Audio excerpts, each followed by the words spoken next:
5 Live Formula One.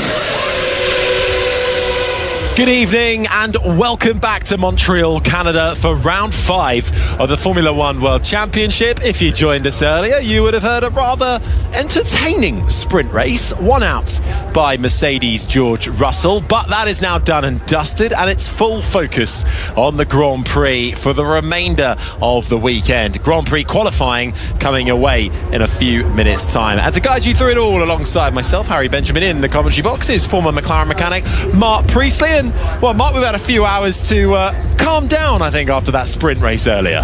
And it took a few hours, didn't it? Because it was intense. From the moment the lights went out to the checkered flag, there was action, and not just at the front, which is where we focused most of our attention, between the two Mercedes and Lando Norris in his McLaren, but actually all the way through the field. There was stuff going on everywhere. So this was not one of those sprints that you sort of put down and go, well, it was all right. This was a great one, and for me, way better than an FP3.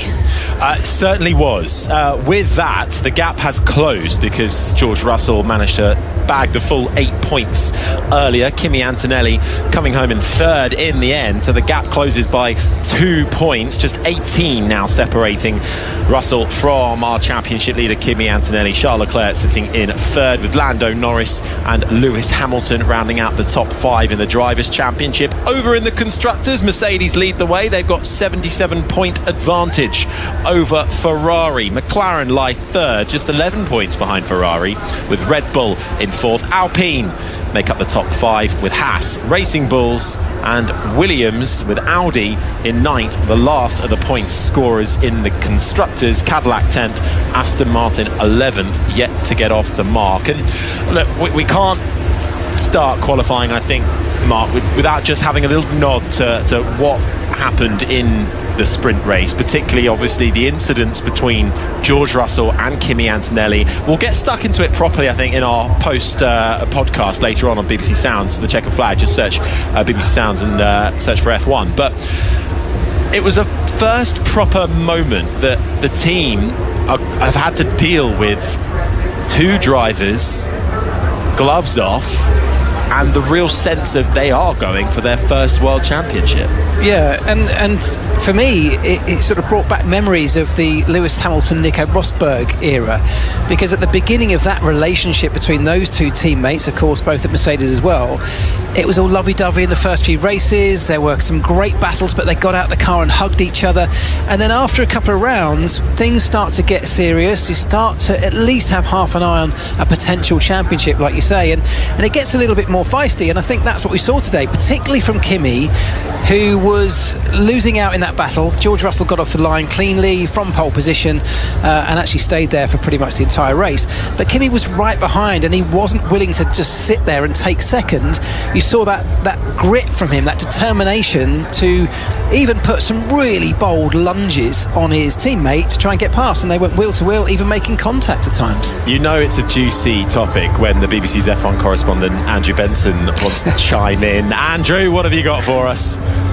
Well, obviously Russell and Antonelli have had a chat behind closed doors at Mercedes with Toto Wolff since that incident, and I'm told that both drivers basically said, look, we know how to race with each other, just please let us get on with it, and the team have agreed to do that. There was a bit of a warning to Antonelli to not call for penalties for his teammate on the radio, but I think which was what was going on during the race in the sprint. But I think the overall feeling here is that it was just decent racing. You know, Antonelli hadn't completely claimed the corner, Russell was doing nothing wrong, and it's just basically it's everything we've all been wanting to see since the start of the season, isn't it, Harry? Exactly, and we enjoyed it. I mean, what a fantastic sprint race, and the fact, you know, it allowed Lando Norris to get the earlier fighting allowed Lando Norris to get in between them, and the three of them were really stuck nose to tail for a fair while. So that was just a taster of what's to come, hopefully on Sunday, when we have the full Grand Prix distance of 70 laps as opposed to the 23 that we had earlier today. But now, Mark, the focus shifts back to one lap pace, and is it a case of rinse and repeat for Mercedes? We know they brought a big upgrade this weekend, which seems to have delivered. Yeah, I think if you look at the actual pace of the cars, even in the sprint, it was the Mercedes that was by far the quickest, really. And you know, without the sort of fighting and the shenanigans that went on between those two drivers, they could have really had a comfortable 1-2 in that race, I think. And if you look at qualifying, they have the pace over pretty much everyone else in the field. There is a clear gap. They've only got to make a small mistake for someone like a Lando Norris, a McLaren, maybe even a Lewis Hamilton in a Ferrari who loves this circuit, to find his way in amongst them. But if they get this session run cleanly, if they deliver what they know they're capable of, Mercedes have the ability to lock out the front row here.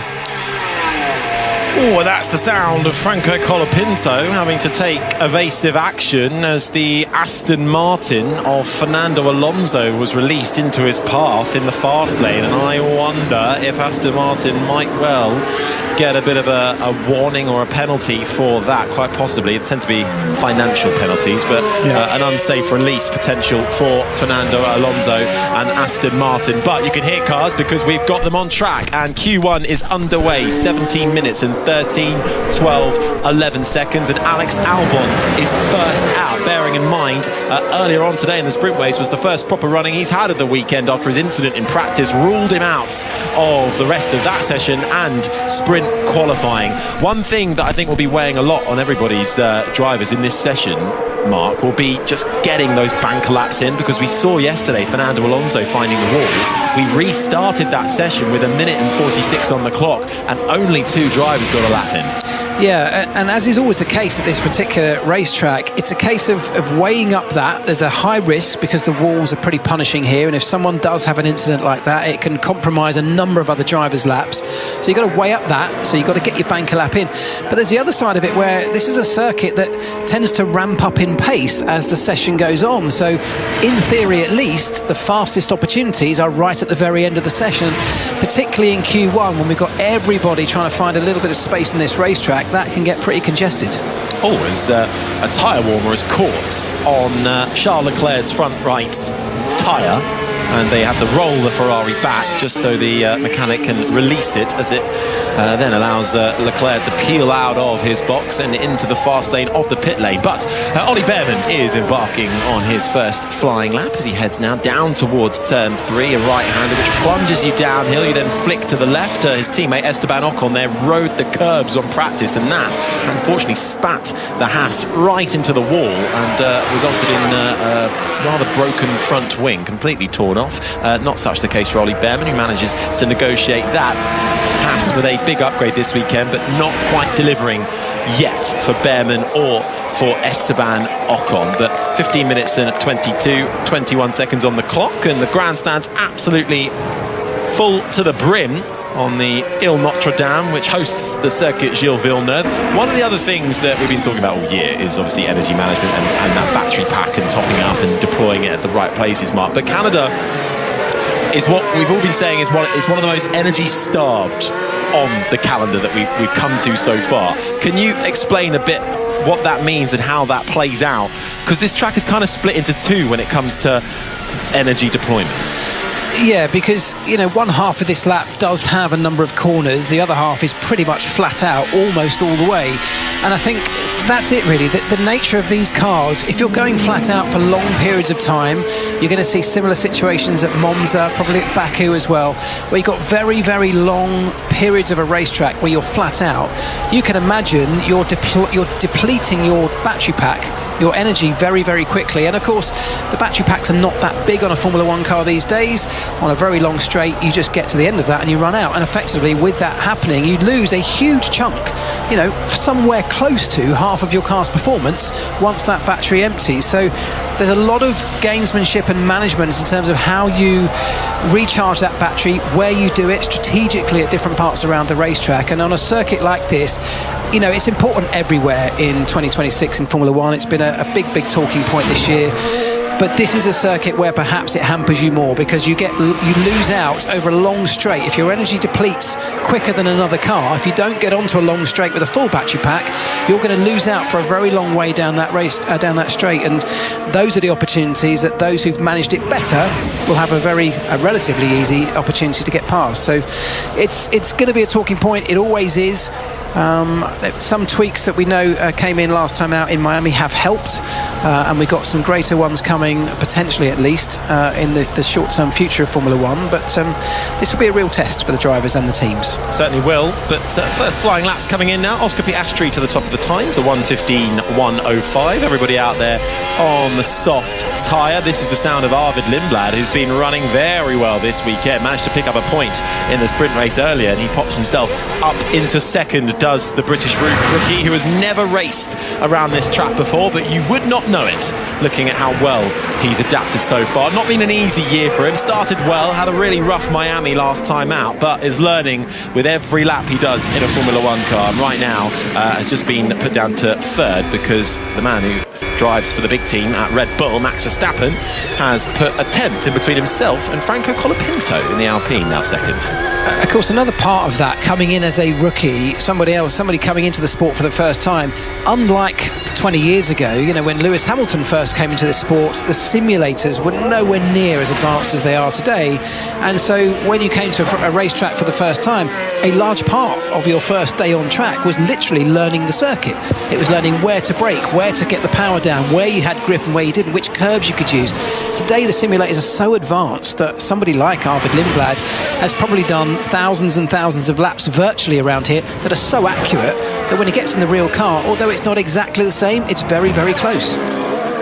Although one man we know who's not done thousands and thousands of virtual laps is Lewis Hamilton, who has purposely avoided the simulator coming into this weekend, which seems to be paying off for him. He's on a lap at the moment, coming into the final sector. Antonelli quickest of anybody through the first and the final sector. He's gone second. Lando Norris quickest by 15 thousandths of a second, a 1:14.213. This is the sound of Lewis Hamilton coming to the line now. His opening lap puts him in 6th place. The top 4 teams, McLaren, Mercedes, Ferrari and Red Bull, all running the used soft tyre to begin things.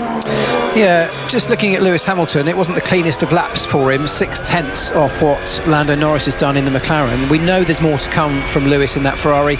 He's been the more comfortable of the two Ferrari drivers so far, at least this weekend, and this is a circuit that Lewis Hamilton absolutely loves.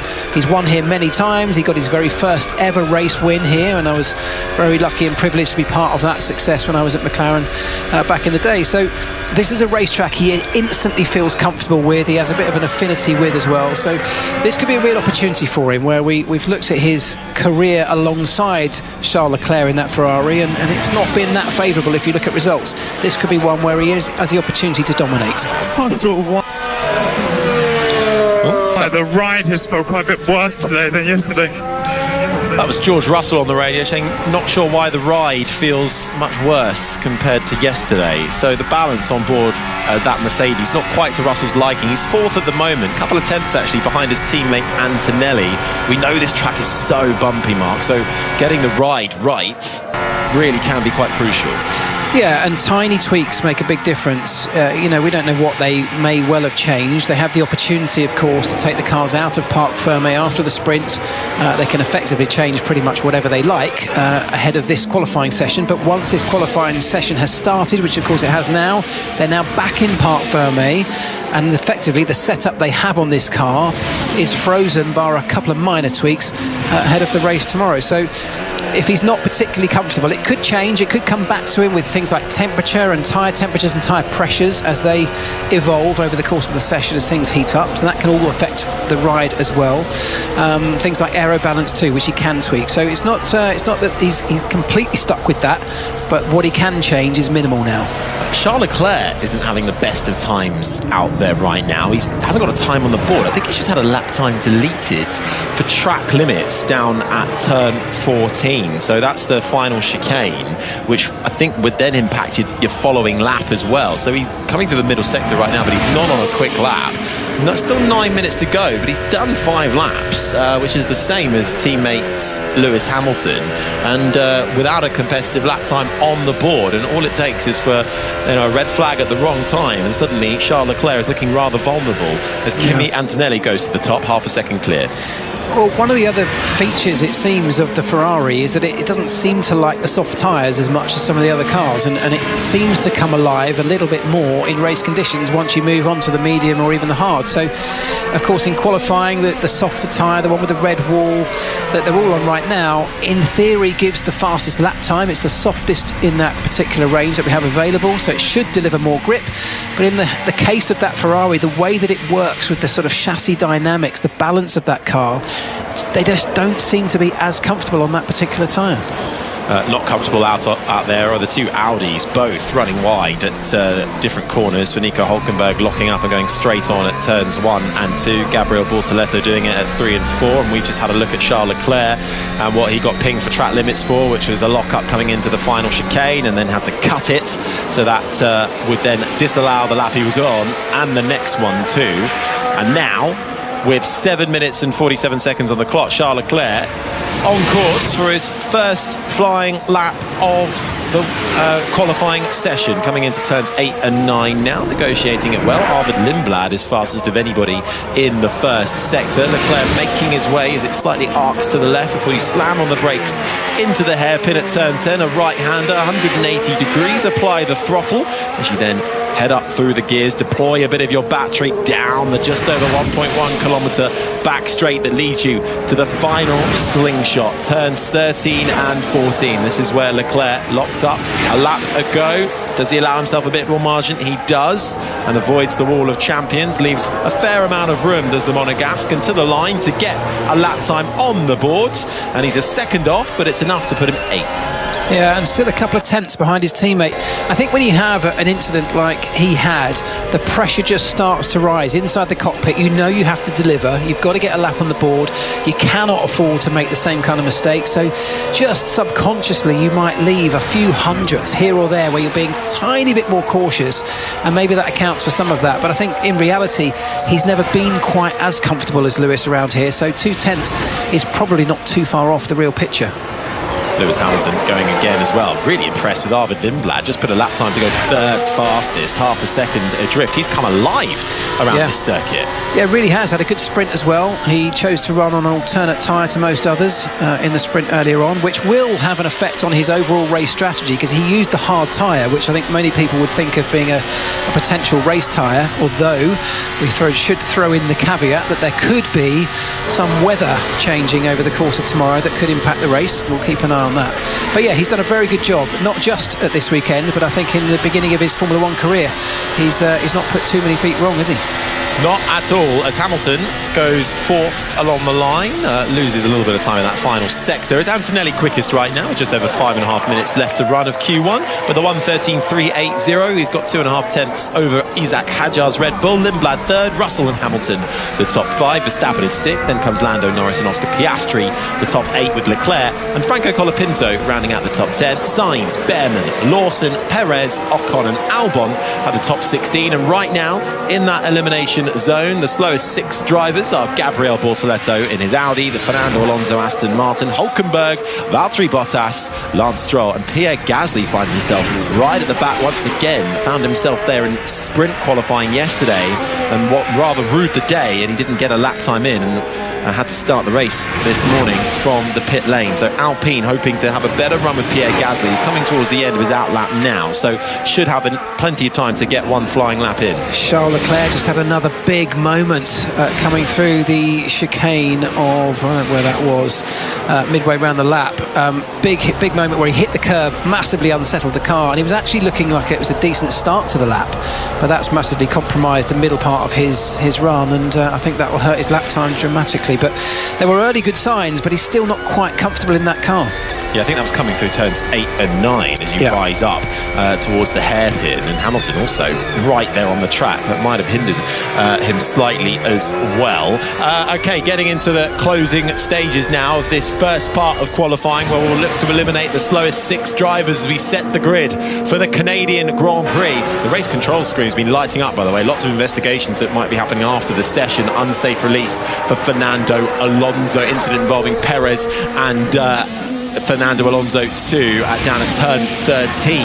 That's good. That's been noted. Lance Stroll also under investigation after the session for being released in an unsafe condition. So a few things to follow up with after the close of this qualifying. But right now, into those final flies, Leclerc absolutely flying through the first sector, fastest of anybody. The sound you're hearing is Pierre Gasly in the pink and blue Alpine as he comes across the line and puts that Alpine up into 10th, just ahead of his teammate Franco Colapinto. More like it from the Frenchman. Yeah, good lap. In terms of the Mercedes, at the moment we've got Russell about half a second back from his teammate. So Russell down in 5th, Antonelli currently fastest of anybody. That's not going to be a worry for Russell at this point. Of course, he only has to get through to this next part of qualifying, which he'll comfortably do. But I do think there's this internal battle growing between those two drivers. And I think what we saw this earlier on in the sprint was that I think Antonelli thinks he's faster than George Russell. I think he feels like he's no longer this young rookie that's learning the ropes. He's got an opportunity to chase for a world championship. The one guy in his way is generally his teammate, and I think he sees an opportunity to beat him. So I think at every chance he gets, every opportunity, he's going to want to do that. Ollie Behrman has got a piece of his car hanging off on the left-hand side as he comes into turn 1. It looks like oh, goodness me. He was sauntering around very slowly around the apex of turn 1 whilst other cars were on flying laps, and I would not be surprised if other cars have got something to say about that. Behrman did just come on the radio a few moments ago saying, oh, a piece of my car has come off. Yeah. So Behrman struggling out there, although he is at the moment up in 12th, so safe going through into Q2, at risk with just over 2 minutes on the clock. Alonso 17th ahead of Perez, Bortoleto, Stroll and Bottas the slowest 6 drivers. Hulkenberg's just improved, but not enough to get himself out of the bottom 6. Perez improves, not enough. Down in 18th. The Audi's struggling here. Can Bortoleto find a way through? He's 20th at the moment. He does, but only just 21 thousandths of a second sees him through into Q2 for now, but it's only 16th. All it takes is for the likes of Esteban Ocon to find a lap. He should get one more in time. He's coming through the final sector. Hulkenberg might get another lap as well if he can go round again, and so this is going to go right down to the flag. Lewis Hamilton next across the line gets himself up into 5th spot. The top 8 all covered by half a second. Yeah, it is tight, and I think that bodes really well for the rest of this session. I think what we're seeing, as we said earlier on, the track is ramping up. People are still finding lap time in these closing stages. We've seen with these tyres as well. We saw it yesterday in qualifying for the sprint that you get more than one lap out of this soft tyre. We can see it can take a lap or two to really build the temperature in a soft tyre that's a little bit harder than the soft tyre of last year and takes seemingly a little bit longer to get up to full temperature, operating temperature where most of the grip is, and we're still seeing lap times tumbling as we get down to 40 seconds left on the clock. One thing to keep need to keep an eye on is Hamilton and Gasly, an incident there for impeding. That's been noted, not yet been raised to under investigation, but we'll see if that bears fruit. 30 seconds left on the clock. Liam Lawson next across the line, doesn't improve, stays down at 11th, but should be enough at the moment. Right on the bubble, the likes of Alex Albon in 15th, Gabriel Bortoleto 16th, safe at the moment, but Ocon going quicker. He's a 10th up on Bortoleto to get through into Q2.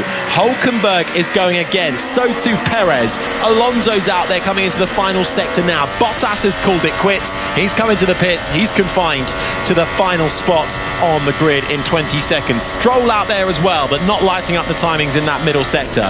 Ocon will be the first to come across the line. All the big hitters look fairly safe at this stage. Ocon dancing over the final chicane, flirting with the wall of champions to the line, squeezes every inch out of that Haas and gets himself up into 15th. Behrman improves as well. The 2 Haas cars might be okay here. Fernando Alonso is going to be next across the line. Can he do wonders once more? No, he can't. It's a Q1 exit for Fernando Alonso, down in 18th right now. Charles Leclerc says we need to box. Did we break something? Copy, we'll check the car. So problems for Charles Leclerc right at the end of the session here. We'll see though if anyone can pip Alex Albon, who currently is in 16th, and he is demoted. Hulkenberg gets that Audi up into 14th spot.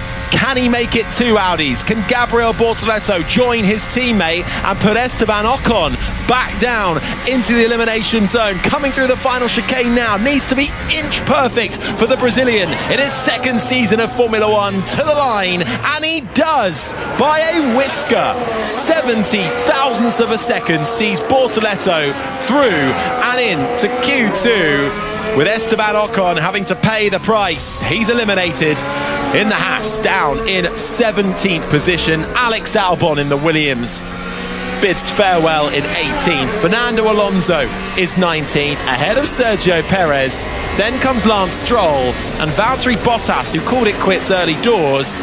And I think that's because he rather messed up turn 1, Mark. Yeah, huge lock-up on the way into turn 1. He will have massively flat-spotted that tyre, had to abandon the whole corner, but the vibrations coming off that tyre would have been running around on something like a 50p, and that would have been vibrating him and the car to pieces. Just in a replay, was that Stroll going off-track as well?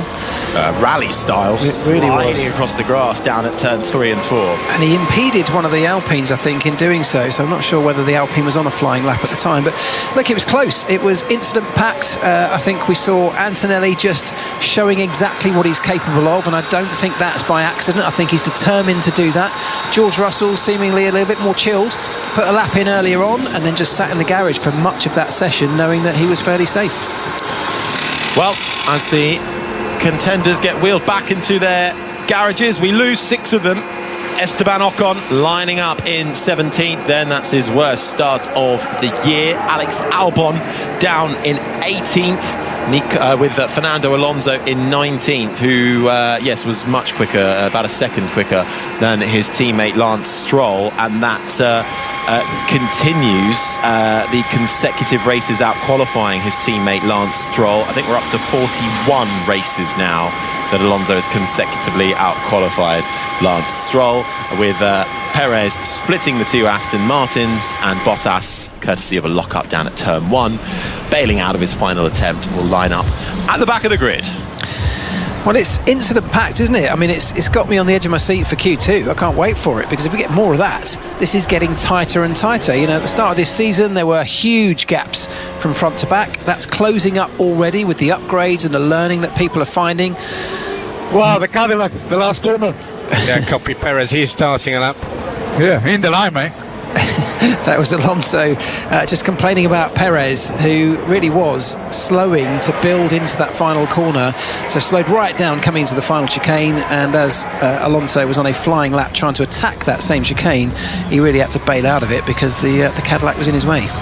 Yeah, I wonder if that might have any ramifications after that. But so important is the communication too between pit wall and driver. But this is the thing we always know about track management and trying to make sure you've got enough of a gap ahead of you and behind. But now you're having to take into account making sure you've topped up the battery enough, and you're not going to deploy it too much before you cross the line to start the next lap. Yeah, exactly. I think from a driver and team perspective, this is the busiest they've ever been in the car over the course of a lap, managing a number of different functions, perhaps some of them that they haven't had to manage in the same way before. And as you rightly say, the communication between the two to stay on top of that, as well as looking at what's going on around you and other cars and the situations they're in that you might not actually know. You may not know exactly whether another car is in the middle of harvesting in the same way or to the same level as you. And so there's so many complications this year. That's why I mean there's a lot of learning happened. We're now 5 events in, and so we've taken giant steps forward already. Formula One teams and everybody involved are so good at adapting to technologies and processes, and I think that's what we're seeing. That's why we're going to see the grid closing up. That will continue to happen, and even though we're nowhere near how close we were at the end of the last regulation cycle, I don't think it's going to take that long before we are. Yeah, what were we last year? Q1 fastest lap time of 1:11.826. So yeah, we're a couple of seconds off that, aren't we? Kimi Antonelli at 1:13.3. Yeah. So that just gives you a little bit of an idea of where we're at. But the times will come down, especially with all the changes I think that are on the horizon for Formula One. But either way, They're still going quicker than you or I would. Yeah. Well, speak for yourself, Harry. Well, we were talking about speed awareness courses on the previous show with Ellie Oldroyd, but we won't get into that one again. Right, straight out, back into the fast lane, then the queue begins, and we'll get Q2 started in just a few moments' time, where the next slowest 6 drivers out of the remaining 16 will be eliminated. So everybody down from 11th through to 16th. I think it's going to be tight in the midfield. I tell you what, at the end of Q1, I think Max Verstappen will be hoping for more. We know he does, well, he can very easily find it and switch it on again, but Hadjar had the better of him in Q1. Verstappen only 9th. Yeah, it's been a long time since we haven't really talked about Max Verstappen much during a session, isn't it? And that seems to be the case at the moment. He's not. We know famously that he's not enjoying these cars and this technology, the current version of Formula One. But I don't think that necessarily tells the full story of the performance, because although Red Bull are struggling, I think this not suiting the style of driving that Max Verstappen both likes and is very good at has grown. You know, he's developed his career at Red Bull in a particular type of car, or an evolution of types of car that are not this. And I think now we've got a teammate in Isaac Hadjar that's come along and is adapting perhaps a little bit quicker to this, so it's putting pressure on Max. It's great from a team perspective in that you've got 2 cars very close to each other, but they're nowhere near where they both need to be in the grid in terms of putting a fight to those at the front, the Mercedes, the McLarens and even the Ferraris. News from the stewards. Turn 8 incident involving Hamilton and Gasly will be investigated after the session, so that will be for impeding. I'm not sure, have we seen that? I don't think we have. So that's clearly done enough to trigger race control to have a look at that one post-qualifying, so we will keep a track of that depending on how far Hamilton and Gasly get into this qualifying. Expect Hamilton certainly to make it through into Q3. Pierre Gasly, well, could well, but we'll see. It's tight in that midfield, but both Alpines in this session. Franco Colapinto seems to have found his performance since a new upgrade was brought in Miami for the team, and he's continuing that good showing so far this weekend, having had to miss the entirety of practice, only just missed out on a point in the sprint earlier on. Yeah, exactly. I think, fortune's just starting to turn for Colapinto. He did that event in Argentina at the start of earlier in the year. I think something like 600,000 people turned up, and he's got so much support behind him that also must equate to pressure, of course, but I think he's starting to just get to grips with this type of car, with the way that the team operates and works, and he's finding his feet a little bit, calming himself down after that initial flurry when he came in at Williams. There was so much hype around him, so many people talking about him. He had that move to Alpine, and I think he's just taking a bit of a reset, settling down back into the car and the team and Formula One as a whole, and I think it's paying off for him. Well, cars on track. Q2 is underway. 30 minutes, 24, 23, 22 seconds. Weaving left and right is Lando Norris. Down the back straight, found himself a fairly nice gap on the circuit. Gets his soft tyres up to temperature and then flings that Papaya McLaren through the final chicane, and actually it's going to do a double warm-up for Lando Norris. He weaves continually down the start-finish straight. Well, it's one of those circuits where actually getting tyre temperature in, which is so crucial to lap time, is not the easiest thing to do. It's a sort of longitudinally limited circuit, which means it's much more about braking and accelerating out of slow corners, and then you've got very long straights, so there's not much in the way of high speed changes of direction, long duration corners. Those are the ones that really put lateral energy through the tyres and build the temperature you need to get them up to the temperature window where the grip is delivered. So the drivers are now having to do a lot more of that work themselves, so we're seeing them now, all of them weaving back and forward like they used to do back in the old days, weaving to get the tyre temperature in, and now doing an extra warm-up lap to enable that to happen. Now that's not something we would have seen years ago at all. That's a sort of extra lap of fuel. It's an extra lap, an extra set of time on this track. We've got 12 minutes on the clock. They're having to do 2 laps just to get the temperature in before they deliver the actual lap that matters. So the way we evolve in Formula One and how this technology and how the cars work on particular circuits, it's different everywhere we go, but the teams know exactly a prescription, particularly when it comes to tyre temperature, for getting the best out of them. Yeah, Lando Norris already then making it back round after that second warm-up lap, makes his way through the final chicane, and here we go then, gearing up for his first flying lap of Q2 is the reigning world champion, as the wings shut under braking into the left-hander. of turn 1 before you swing back round to the right. Head slightly uphill over the crest before you then brake downhill, plunging through the right-hander of turn 3. Flick it back across for 4. Run out wide. The wall will greet you if you run out too far. Curve your way through 5 into the braking zone of 6. Another left-hander which sends you slightly uphill and over again through the right-hander of turn 7. Then you get a short burst of straight as you run under the canopy of trees that surround the Circuit Gilles Villeneuve. Under the bridge, he slams the brakes into the right-hander of turns 8. The left-hander of turn 9. Bumpy there, up and over. Nice, clean and tidy lap so far from Lando Norris. Hits the brakes for the hairpin, 180 degrees, right hand down, applies the throttle as we hear the sounds of Norris going up through the gears, applying a bit of boost and overtake, deploying the battery pack as he now makes his way down that 1.1 kilometre back straight. Car in front gets nicely out of the way, might actually have given him a slight tow as he dabs on the brakes, flicks it through the right, then the left of the final chicane, runs out wide to the line now for Lando Norris. That's the lap of the Circuit Gilles Villeneuve in 1 minute 13.235. Yeah, and that was a really tidy lap from Lando. It looked like he was under control all the way around, but pushing the absolute limits of the circuit. And I think a 13.2 is a pretty decent lap time. Lewis Hamilton in the Ferrari is on a fly. He's gone faster than Lando in the first sector. He's had a decent middle sector as well. Lewis now coming down towards that final chicane. This is all about getting your braking point right, not clipping the curbs, because that can easily spit you off into that wall that we all know as the Wall of Champions. Hamilton crosses the line and he is just behind Norris, but there are 35 one-thousandths of a second in it. It is close. Still 9 minutes and 45 seconds on the boards. Norris ahead of Hamilton, Piastri third, Hadjar fourth, Colapinto's up to fifth, ahead of Behrman, Gasly, Lawson, Verstappen down to 10th, ahead of Carlos Sainz, but not quite set competitive lap time yet. Charles Leclerc comes across the line and it's 6th behind the Alpine of Franco Colapinto. We await the likes of the two Mercedes drivers in the battle for pole position in Q3. We fully expect Antonelli at the moment fastest of anybody through the first sector. Norris is the quickest through the middle sector, and Antonelli right now on course to get right up there. Let's see how close he can get, if not to the top. Russell will go 4th, about 3.5 tenths down, and Antonelli will be next to cross the line behind him, and it's topped by just over 1.5 tenths.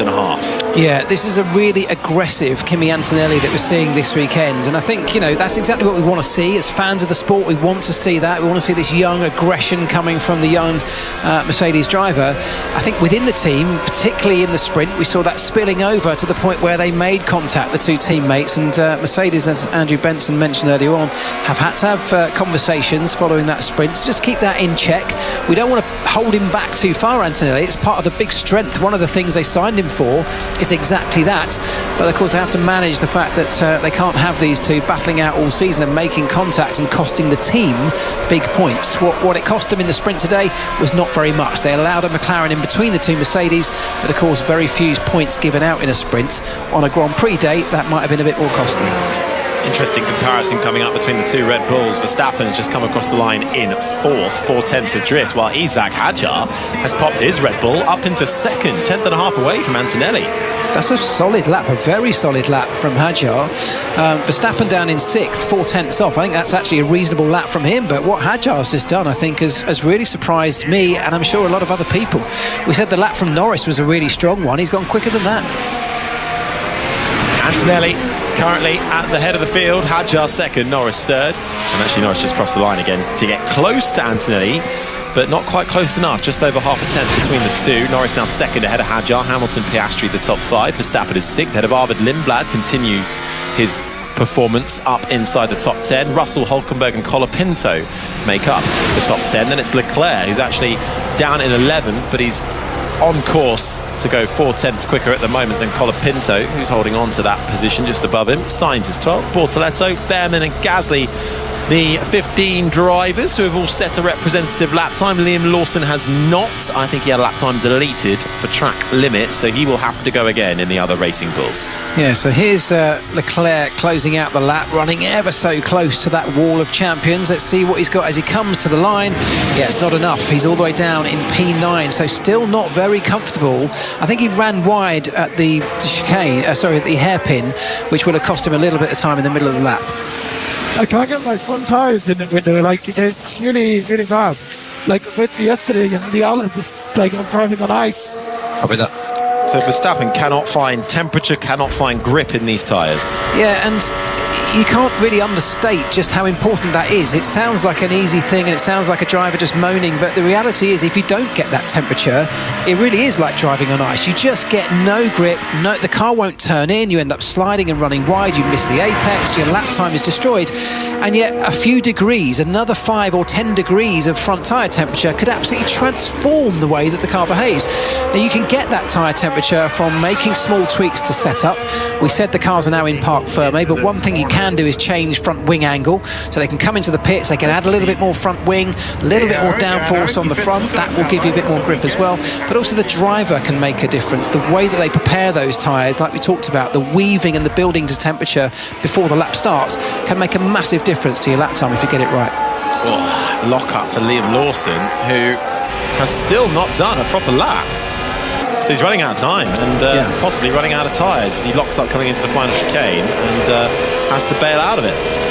Yeah, we said about pressure building in the hands of Charles Leclerc earlier on in Q1. That will be doing the same sort of thing to Liam Lawson. He will need to get a lap on the board, and of course with where he is, he can't just get in a sort of safe banker lap, because a safer banker lap won't be enough when you're down at the back end of these 16 cars still out there.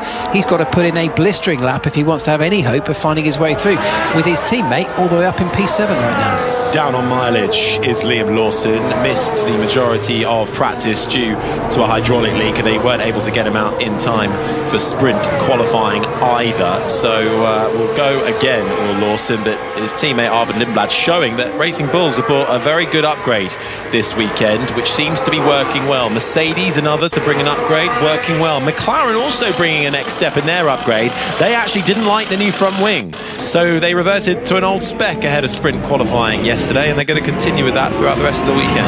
Yeah, and I think a little bit like the teams that we just mentioned, Ferrari, Racing Bulls, I think you can say the same sort of thing, and actually Red Bull, same sort of thing at McLaren, in that one of the drivers is far more comfortable than the other right now. I think that's a pattern that's emerging, and I think it shows the fine lines between getting the car working, particularly when it comes to tyre temperature, and not. Lando Norris much more comfortable than Oscar Piastri. We're not talking huge amounts of lap time, but in terms of positions on the grid, because it was the same in the sprint earlier on today, it's Norris that's consistently been the faster of those two around this particular racetrack. Charles Leclerc is 9th and in the pit lane at the moment, and looks like he will definitely need to come out and be competitive in these final 3.5 minutes, because he just looks not as quick and not as at ease with this track compared to his teammate Lewis Hamilton, who's up in 4th. Meanwhile, you have got cars going quicker behind. Liam Lawson doing enough in the first set to get through into the top 10. We'll see if he can carry it forward. The Racing Bulls are actually one of the quickest cars in a straight line here, so that upgrade working well. Bit down on Hulkenberg through the middle sector. Hulkenberg's the car in 10th. That's what Lawson is being pitched against. Down the drag towards the start-finish straight now. Lawson losing a chunk of time in that middle sector, really costing him, but he gets a lap time on the board at least, and it's enough for 13th right now. Yeah, and it was that middle sector that cost him, because the final sector was actually pretty good, and that chicane at the end of the lap that cost him the lap before, he absolutely nailed it, got that absolutely spot on, so that was a shame for him. We've just seen the Mercedes of George Russell locking up going into turn 1 and having to do exactly what his teammate had to do in the sprint earlier on, which is abandon turns 2 and 3 and go across the grass and cut his way around, missing out that entire section. Last 2.5 minutes then of Q2 will eliminate the slowest 6 drivers. At the moment it's Hulkenberg, Sainz, Lawson, Bortoleto, Behrman and Gasly all in trouble. Gasly's teammate Colapinto has just got himself up inside the top 10. Gasly crosses the line now, only improves to 15th. He'll get another go at it. Gasly looking a little off colour this weekend compared to his teammate, the Argentine, in the other car. Hulkenberg will be wanting not to qualify 11th again. He seems to be making a habit of that. Then comes Carlos Sainz, Liam Lawson, Bortoleto, all out there, everybody on track and looking to set one final lap. But we're seeing a lot of cars, Mark, snatching a break, and that really does ruin a lap.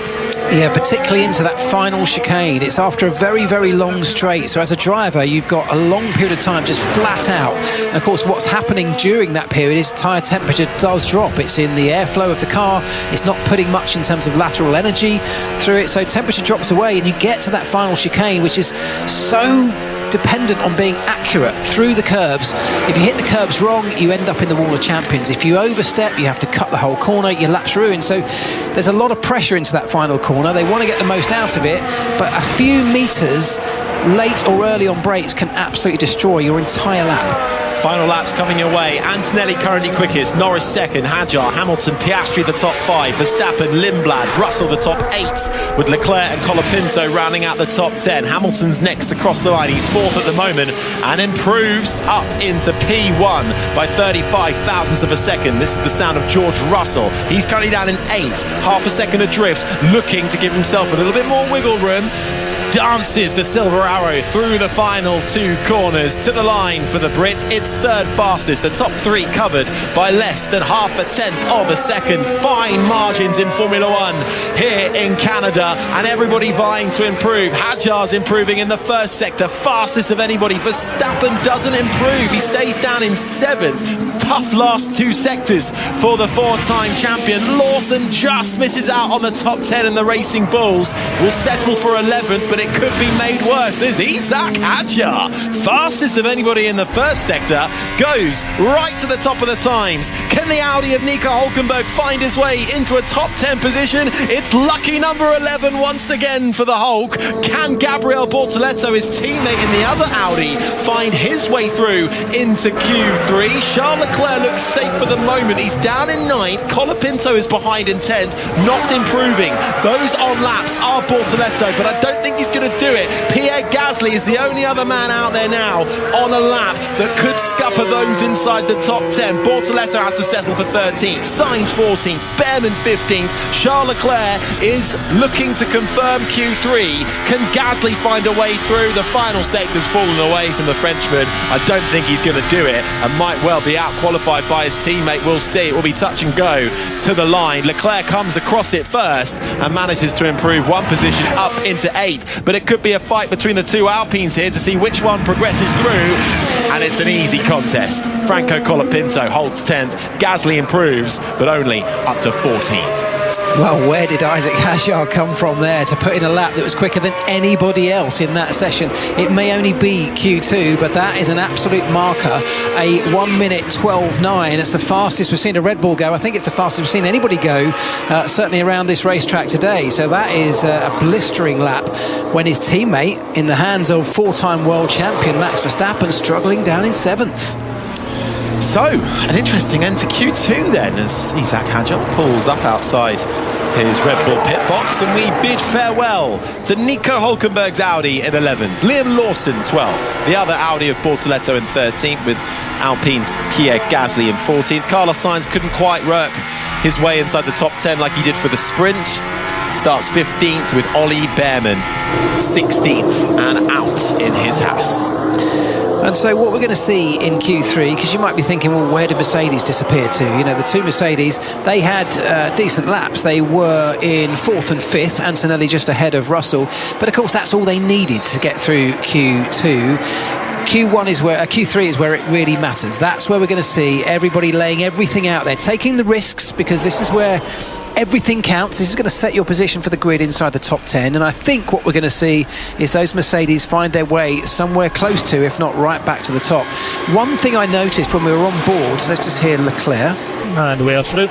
So you are P8. Completely other place, completely other thing. Q3 is either in the wall or P8. We just need to make sure, give me cleaner.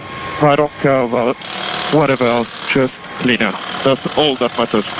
Understood, Charles.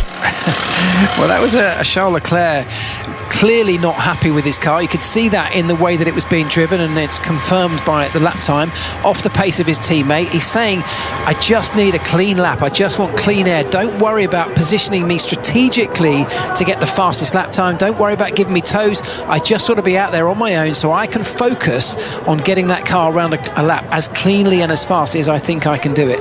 Just to finish off what I was saying about the Mercedes, it was notable to me when we were on board with George Russell how early he was able to get on the power out of that final chicane, the Wall of Champions chicane. Others are teetering alongside that wall and having to just delay before they can bury the throttle. You can hear it with Russell, and I'm sure it's the same with Antonelli. They're able to get on that power a little bit earlier, get the car driving out of the corner sooner, and a lot of lap time is going to come from that. If they could do that around the lap, that's where a lot of their performance comes from. Crunch time coming your way shortly between the two Mercedes of Antonelli and Russell. We'll have the two McLarens of Norris and Piastri, the two Red Bulls of Verstappen and Hadjar, the two Ferraris of Leclerc and Hamilton. And doing their bit for the midfield runners, best of the rest contest is currently between Racing Bulls and Alpine. Arvid Lindblad against Franco Colapinto. Yeah, I mean, I have to say, like we just touched on it in the session, Lindblad, an amazing start, not only to his career, but I think this weekend he's really come alive. It seems to suit this circuit. As you said, he's never raced here before in his life, so that's impressive in itself. He may well have done some work in simulators, but still, to get your real car on the real racetrack and then deliver competitive lap times consistently through the weekend, which is what he's doing at the moment, really, really impressive from him. Colapinto, I think the same. He's really had a difficult start to his career, but he's... Yes. Vamos. Good job. That was a nice jovial little message. That was indeed Franco Colapinto and his engineer, just absolutely buzzing with that, the fact they've got through into Q3, and so they should be, because as I was just about to say, he's had some troubles in the early part of his career, but at the moment things are back on an upward trajectory. He seems to be doing well, and the team very, very happy with that. For someone who missed the entirety of practice, down on lap time, actually ran well here last year. Started inside the top 10 last year, couldn't quite convert it into points, but has 1 year's prior experience of this circuit, does Colapinto, but we shall see him again momentarily as he fights for his position in the top 10. It does feel like that is the ceiling for Alpine. Racing Bulls just looks like they've got that slight edge in that battle for the midfield, but all it takes is for someone not to get a clean lap in, and at the moment, looking the most vulnerable, I think, out of those top four, you're looking at Charles Leclerc and his Ferrari, possibly Max Verstappen in that Red Bull too. Yeah, absolutely. They're two names we would not have said that could have been at risk to be towards the bottom end of that top 10. And I mean, the other thing is, look, we've had a pretty clean session, haven't we? There's not been any terms of red flags, no yellow flags, no one's hit walls in this session, and they got it all out their system yesterday. Well, I mean, let's hope so, but the other side is Q1 and Q2, you can't afford to take maximum risk. You've got to get through the session. You've got to stay on, stay in the game to the end, and this is the end of that game for today. So now this is where the risks get taken. They've got to be pushing the absolute limits, and so we're going to see people leaving every single element, every single bit of what they can deliver out there, particularly towards the end of this session. The circuit's going to be ramped up to its absolute peak. They've got brand spanking new soft tyres going on as this session unfolds. We're going to see these cars as fast as they can possibly go around here. You know you've jinxed it now. Yeah, I know. Yeah. Let's see what we get in this final part of qualifying. The battle for the top 10 and the fight for pole position ahead of Sunday's Canadian Grand Prix. 70 laps of racing around the circuit Gilles Villeneuve on Sunday, and you can hear it all on BBC Radio 5 Live. We'll be building up to it from 8:45 in the evening ahead of Lights Out from 9 o'clock. Who will start on pole? Well, we're just a few moments away from finding out. The green light comes on at the end of the pit lane, and it's Max Verstappen who leads a gaggle of Formula One cars back into the foray. Yeah, and he's going to be needing to do some serious work in getting these tyres up to temperature. That's what we heard him say in Q2. He was really struggling with tyre grip, and it was all centred around temperature. He said it was like driving on ice because he just couldn't get the tyres into the correct window and therefore wasn't able to deliver the right amount of grip. So they will have had that conversation. They'll have looked over data in the small gap between sessions. He's now got a lap or two, probably two, to prepare those tyres in the most meticulous way possible through weaving, through braking, generating temperature in all the different ways they can think of, so that when they come to do that flying lap against the clock, the one that matters, everything's working as it should. First 4 Grand Prix this year, it's been a Mercedes on pole position. Kimi Antonelli has taken 3 of them. George Russell has taken 1 of them. Can Antonelli make it a 4th pole position? Who's your money on? In a row as well. Well, you know what? Hadjar and Hamilton really put a spanner in the mix at the end of Q2, didn't they? But I still think, even though I think I made a bit of a bold prediction earlier about Hamilton, I actually think Kimi Antonelli will come through to take pole. I have to agree. I'd love to say something different to make it spicy, but I agree. I think he's shown a new side of him this weekend. We saw it, as I said, really come out in that sprint. We heard it on the radio, the aggression, the spice. But I think he's got sights on a world championship, and I don't think he's ever had that before in the early part of his career. Of course, he's never had the opportunity up until this year. Even in the very early part of this year, the first races, it was George Russell that looked like the more dominant of the two, and we all thought, well, this is George's championship to lose. Kimi had other ideas, and he's starting to stamp his authority inside that car. I think we're going to see a Kimi Antonelli that will be all out or potentially bust, and that's what you get from a young racing driver, chasing a world championship. And it felt like we really got the first signs of that earlier on today in the sprint race. Gloves off between the 2 Mercedes drivers, 18 points between them in the championship at this stage of the game, as we arrive here in Canada for the 5th round of the championship, a little earlier to normal. Usually Canada sits in June, but with a rejig of the calendar, we arrive in May at colder temperatures than what we're used to as well. That will affect tyre warm-up. Air temperature right now just under 21 degrees Celsius. Track temperature, it's cooler than it was yesterday. We're about 30.4 degrees Celsius right now as we have the first warm-up laps underway with just over 10 minutes on the clock. 10 drivers in the field, all on soft tyres. It's the 2 Red Bulls, the 2 McLarens, the 2 Mercedes and the 2 Ferraris, with the Racing Bulls of Arvid Lindblad and the Alpine of Franco Colapinto. Yeah, so it's Verstappen, the first man to start a flying lap. He's done his 2 warm-up laps, as everybody's trying to do at the moment, but Verstappen left the pit lane first and therefore gets to cross the line first to start a lap. He's through the first few corners. It looks clean. Is it fast? We're getting a time up on the board for the first sector. We've got nothing to compare it to yet because he is the first to go around this circuit. But at least it's clean and tidy at this point. He's not looking out of control. We'll find out very shortly whether he did manage to get the tyre temperature that he was chasing in these tyres. Coming through turns 9 and 10, didn't take too much of the curb, stayed out of the wall, kept it on the racetrack. It's so important to do around this circuit. It can bite you so quickly. Into the chicane he goes, gets it tucked into the apex nicely. That's nice and neat and tidy through there, and now it's flat out with really just one more chicane at the end of the lap. Down that 1.1 kilometre back straight, Franco Colapinto gets nicely out of the way in his Alpine. Just the final slingshot chicane to go for Max Verstappen. 2-time pole sitter around this track, flirts with the wall of champions, negotiates it beautifully to the line for the Dutchman, and his opening gambit is a 1:13.473. We'll see what his teammate has immediately now. Isack Hadjar, half a second adrift. Advantage Verstappen after the first laps between the 2 Red Bulls. Oscar Piastri, though, immediately puts almost half a second between himself and the Red Bull. Piastri with a 1:13.003. Norris flies over the line next, and now he's fastest, with Hamilton and Leclerc still to come.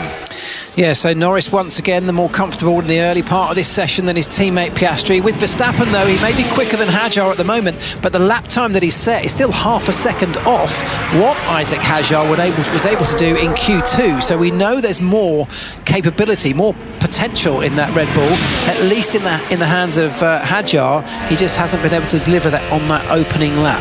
Leclerc gets so close to that wall of champions every single time, but really maximising the track as Russell bails out of his opening lap and comes straight into the pits. Yeah, so not exactly sure what the problem is there, but Antonelli will cross the line. We'll get him coming over the line now, and it's a 13.0, and that puts him fourth and about 4/10 off the ultimate pace set by Norris at the moment. So Lando Norris after the first lap's then provisional pole with a 1:12.729. Hamilton second, Piastri third, Antonelli fourth. Antonelli's teammate George Russell locked up and lost the rear coming into turn 6, and that was why he abandoned his lap, and he gave himself quite the flat spot too. Nothing on the rear. Yeah, completely lost the rear, as you say. His entire lap's ruined at that point. They're so on the limit around these laps. There's so small margin for any error that you do make effectively ruins an entire lap. So better for Norris to come back into the pits, get a different set of tyres. As you said, he flat spotted that previous set. That would hamper him in terms of vibrations, and not just vibrations, by the way, but if you do go into a corner on the absolute limit of grip, which they all do every time, if you've got a big flat spot, it's much easier to lock that tyre again as that flat spot comes around the tyre. What's going on with this straight line speed? Because it's completely... He's not happy, is he, Verstappen? It's another complaint for Verstappen, this time about straight line speed of the Red Bulls. But what's interesting, you don't normally hear Verstappen at this stage of a weekend with gripes like that over the radio. You hear them in practice and then they get fixed. Yeah. So I think that highlights the seriousness of the situation down at Red Bull, in particular on Verstappen's car. He's not happy with the balance. He's not at one with this car. And I think when you look at, after the first lap, Isaac Hadjar down in 9th, I think Hadjar must have made a mistake somewhere, or he didn't get the perfect lap. There's more time in the bag there for Hadjar. He seems more comfortable at the moment compared to when you compare the two Red Bull drivers. Yeah, and that's not a situation I can think we've ever had inside that Red Bull team. No. Not really. And so that's a new dynamic for Verstappen to manage. We know how he can get frustrated when the car's not to his liking. I can only imagine that's amplified when the guy on the other side of his own garage, for the first time ever, seems to be a lot more comfortable with the car that Verstappen isn't in. So Russell then in need of a big lap. One lap is what he'll get as he'll make his way now out onto the track, out of sequence with everybody else as they bide their time. Norris on provisional pole with a 1:12.729, just over a tenth clear of Lewis Hamilton's Ferrari. In third is Oscar Piastri's McLaren. Kimi Antonelli sits fourth ahead of Charles Leclerc. Max Verstappen down in sixth. Arvid Lindblad in the Racing Bulls seventh, a couple of tenths ahead of Franco Colapinto's Alpine in eighth. Then comes Isaac Hadjar in ninth, and Russell now starts on a flying lap coming through turn 2 and making his way up towards turn 3. You're right, he's doing another warm-up lap, isn't he? And it didn't look like he was attacking turn 2 as vigorously as we've seen that in the past. Well, it's so key, as we keep saying, so key is getting that temperature in. As we said earlier on, it's worth them taking the extra lap just to start doing, just do more weaving, more tyre temperature building. Heavy braking, of course, generates temperature from the brakes that then sort of morphs through the tyre, through the brake ducts and into that carcass of the tyre, building temperature from the inside as well. So different methods they can use to build temperature, but it's all very, very scientific, very deliberate. They get a readout on their dash, and of course the team are looking at it as well. They know exactly where the temperatures are, not just one temperature, but temperatures across the surface, the core temperature as well, and it's all got to come up together in the right way to deliver the grip, to switch them on, chemically switch on that grip. That's what they're trying to do, and when they do that, it transforms the way the car behaves. That is exactly what everybody in their cockpit is trying to do around these laps, weaving back and forth for 2 full laps before they then come round to have another go. And here comes Russell then. He's done his 2 warm-up laps. He opens the rear wings. I think this is it. He's going to go for his flyer now. Heads down to turn 1 then. George Russell, 2 times the pole sitter around this circuit, looking to make it 3 in a row. Needs a clean and quick lap. He's on the back foot. He's left himself only one chance to do this. Everybody's already been able to set a banker lap earlier on in this final part of qualifying. Right now, he's 39,000 of a second off through the first sector compared to Lando Norris's time, where he currently sits on provisional pole. Norris now flies down towards turns 7 and 8. The canopy of trees that line that straight await the braking zone into the right-hander. Flick it through the left. Now he approaches turn 10, the hairpin. Yeah, and we talked about this with Leclerc and others earlier on. This is where the pressure is ramping up so extraordinarily high inside that cockpit, because he can't afford to lay everything out there, because a lap that's destroyed by a lock-up means he will start 10th, which is where he currently sits. He's got to deliver everything under pressure. He's got one more flying chicane, the last corner, on the brakes, clips the curb heavily, and I think that was massively compromised through there. He's heading to the line now. See what he's got. Oh, P3. P3. It's not enough. I think he lost so much time in the early part of the lap, or the mid part of the lap rather, that he was then so desperate to claw it back in the final chicane that he took too much curb. I think that compromised that last corner, and that's not enough for him. It's not, and really didn't look good coming out of the hairpin either. Tried to get a bit of a toe from the Alpine of Colapinto, which might have led to a little bit of overspeed coming into that final braking zone. But Antonelli now embarks on his final flyer. Yeah, he may still get another lap, Russell. He's still got just under 2 minutes, so he's got enough for potentially for a lap to cool things down a little bit and have another go. It is going to be tight, but his teammate Antonelli now starts his flying lap. Let's see if he can fare any better than his teammate. He's right on the tail, I think, of the two, of the McLaren and of the Ferrari in terms of pace. It's going to be very, very close. He's so close to the wall at turn 5, but that's kind of perfect, and he's quicker than anybody else in the first sector of this lap. Looking for a 4th consecutive pole position in his Formula One career, which nobody has ever achieved before. The young 19-year-old Italian who sits at the top of the Drivers' Championship coming into this round clips a lot of dust that's been laid out onto the track by somebody else running out wide. Brakes for turn 10, the hairpin. He's a little down coming through the middle sector, but we're talking thousandths of a second here. He's going to leave it all to the final straight and the final chicane as he approaches now down the 1.1 kilometre back straight towards the final slingshot of 13 and 14. Picks his braking zone, clips the curb, left, then right again, out of the final chicane to the line for Antonelli with less than 38 seconds on the clock. He takes provisional pole by less than a tenth of a second, but it's not done yet. Lando Norris is flying in the McLaren. He was fastest of anybody through the middle sector, but that's just been taken away by Oscar Piastri. Are we going to see a late surge from the Australian in the second McLaren, who hasn't looked as quick as his teammates so far this weekend? It's Antonelli with the advantage right now. Norris to the line next. Can he fight for pole? No, he can't. He's second for the time being. But what about Oscar Piastri? Can he out-qualify his teammate? Can he challenge for pole? No! It falls away from the Australian. He's down to third as the checkered flag comes out. It's not over yet, though, because George Russell has managed to get another lap on the board, and he's flying through the middle sector, and he's fastest of anybody. Hadjar takes the flag in 5th. Can Russell make it 3 poles in Canada? He crosses the line. He does. It's pole position for George Russell at the bitter end. He left it late in the day, but momentum continues to swing with the Brits. He's on pole for the Canadian Grand Prix.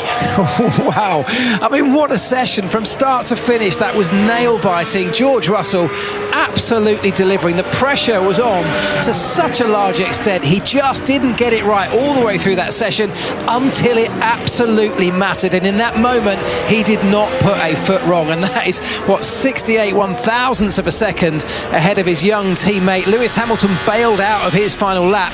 He locked up, I think, or got very, very wide in the middle part of the circuit, compromised himself, massive amount of oversteer. I think he even clipped the wall, perhaps. The car looking very, very loose.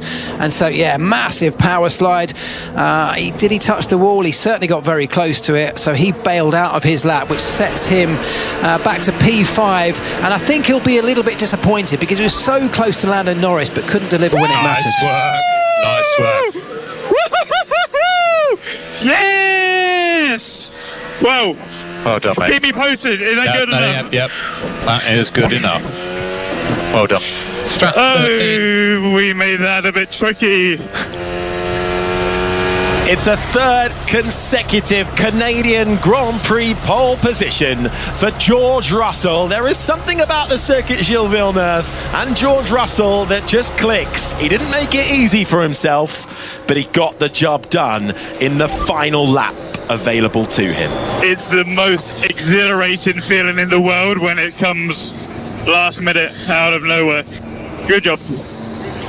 You're telling us, George. Yeah, and I tell you what he's given as well. He's given his own team that same headache that they experienced today when the two Mercedes drivers were battling through the first few corners of the lap in the sprint. They're going to get exactly the same kind of sensation in tomorrow's Grand Prix, with George Russell on pole, Kimi Antonelli tucked up alongside him with a very short run down to turn 1. Earlier on, it was Kimi boldly lunging around the outside and getting all over the place across the grass on more than one occasion, by the way. The two Mercedes making contact in that sprint, so that'll be one thing they'll need to be very, very aware of. But a great result, a great day when you look at Mercedes as a whole. They really are dominating this version of Formula One, at least in the first 5 races. It's another front row lockout for Mercedes in 2026. Russell on pole ahead of Kimi Antonelli. Lando Norris in third, just ahead of Oscar Piastri in fourth. It's 2 by 2 once again for the first 2 rows. But then it gets a little bit divided up. Lewis Hamilton in fifth. He is ahead of Max Verstappen, who managed to get it together and finish ahead of his teammate Isaac Hadjar, but the two of them separated by absolutely nothing. Verstappen 6th, Hadjar 7th, Charles Leclerc continuing his struggles this weekend in 8th, only ahead of the Racing Bulls of Arvid Lindblad in 9th, who won out best of the rest, ahead of Franco Colapinto, who will start the Canadian Grand Prix from 10th. Yeah, and if you think about Leclerc down in P8, and we just saw the flying lap of Lewis Hamilton that was absolutely all over the place to the point where he had to abandon it. That shows you the gulf between the two Ferrari drivers. Hamilton way more comfortable, even though he couldn't deliver when it really mattered. Leclerc are kind of in no man's land right now. Well, the fans wearing papaya in the grandstands are up on their feet, and there's a fair few, but they are also joined by a fair few Scarlet Ferrari fans as well that litter the grandstands that circle this Circuit Gilles Villeneuve on the Ile Notre Dame. And we'll hear from our top 3 qualifiers. They're down in Parfait and they're speaking with Jamie Chadwick. George, wow, a very, very close qualifying session in the end. Not the easiest of session for you. Talk us through it. Yeah, it was always challenging coming back from the sprint race. The car feels very different. You're obviously into the qualifying format. We made some changes as a team. We need to review after if that was the right direction, and then obviously that last lap just sort of came from nowhere, and it was just such a great feeling when it was such a challenging session, and then you just pull it all together. That last lap to sort of throw yourself over the leaderboard was epic. What were the challenges? Because you ended up out of sync. You said you had an issue with the rear or something came in, and then obviously did the lap on the very last lap, but it was looking tough until then. Yeah, I mean, we made some changes based on the forecast for tomorrow. May have hurt us a little bit for now. It just took the car out of sync a little bit, and both of us, Kimi was definitely more competitive than I in that session, but we weren't as clear ahead of everybody else as we were yesterday. So it was definitely a challenge, but as I said, just managed to redial my driving in for that last lap and put it together. Nice. Kimi, you looked in control for most of the qualifying session, just missing out at the very end. How was that last lap? Do you think there was a bit more on the table? Yeah, I mean, it's always a bit hard to commit for lap 1. It's been very difficult this weekend with tires, putting them in the right window. But I was pretty happy. Of course, there was still a little bit left on the table, but George did a great lap, and now eyes on to tomorrow. And tomorrow's looking, I think, quite different conditions. Any thoughts on that? Yeah, I mean, we'll see. I mean, we'll see what's the weather going to be like. But, of course, we'll try to be ready for anything. Lando, P3, similar to yesterday. Is that the best you could have hoped for, or do you think there's a bit more? It's always impossible to know. I feel like we did a good job out there today, honestly. You can always say it, but I'm sure everyone can say around here it's a difficult track to kind of put everything together perfectly. But I think we did another good job. It's clear that these guys are just a little bit quicker. It's nice to be closer than we were yesterday. So, I had fun this morning. Of course, the weather's going to be different tomorrow. So we'll wait and see. But we're in a good place, and we're in the place we need to be. Good luck tomorrow. And just back to you, George. Obviously, we saw some great racing earlier today.